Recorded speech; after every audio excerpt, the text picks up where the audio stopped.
air pressure typically decreases by about 1 inch of mercury for every 1,000 feet you go up in altitude. So altimeters take advantage of this fact to display the altitude above sea level to the pilot. If you have set in your altimeter what the current pressure is at sea level, then the altimeter can read through the static port what the outside air pressure is and convert that into an altitude above sea level. So if your altimeter is sensing an outside atmospheric pressure of 28 inches of mercury, and you have set the sea level pressure to be 30 inches of mercury, you're going to get an indicated altitude of 2,000 feet above mean sea level, or 2,000 MSL.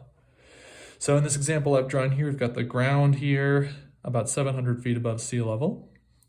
So that means the airplane is flying 1,300 feet above the surface, or above ground level. So this works great, but what happens if the pressure at sea level changes? Because it changes from day to day and place to place, and it's not always the same. So what happens if you fly from an area where it's 30 inches of mercury to where it's something different? Okay, so in this example here, this airplane is flying from an area of high pressure to an area of low pressure. So it starts over here where the sea level pressure is 30 inches of mercury at sea level, and the altimeter is set correctly to 30 inches. And up here, it's at the pressure level of 28 inches of mercury, so the altimeter converts that correctly, that 2-inch difference, into an indicated altitude of 2,000 feet MSL. And that's correct, that's actually how far the airplane is above sea level. But what happens then as we go towards the area of low pressure, the pressure lines are slanting down like this, and when you're maintaining a constant altitude, you're really just maintaining a constant pressure level. And so if you maintain that constant pressure level as you go towards this area of low pressure, you're just going to follow that 28-inch line right down, and you're going to get lower and lower and lower, all the way to over here, where the sea level pressure is now, well, over here it was 30 inches. Here, sea level pressure is 29 inches of mercury. It wouldn't really be that low in real life. That would be like flying into a hurricane, but just for the sake of this example, it's 29 inches at sea level here. But you still got your altimeter set to 30 inches. So your altimeter thinks that sea level pressure is at 30 inches of mercury here.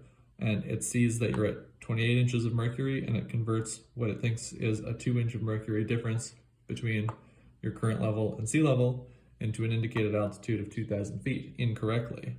Here, the sea level pressure is only 29 inches of mercury.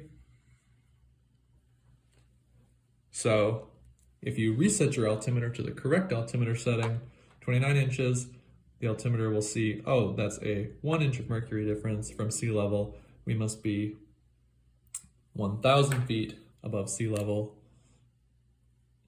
And then it will indicate the correct altitude above sea level.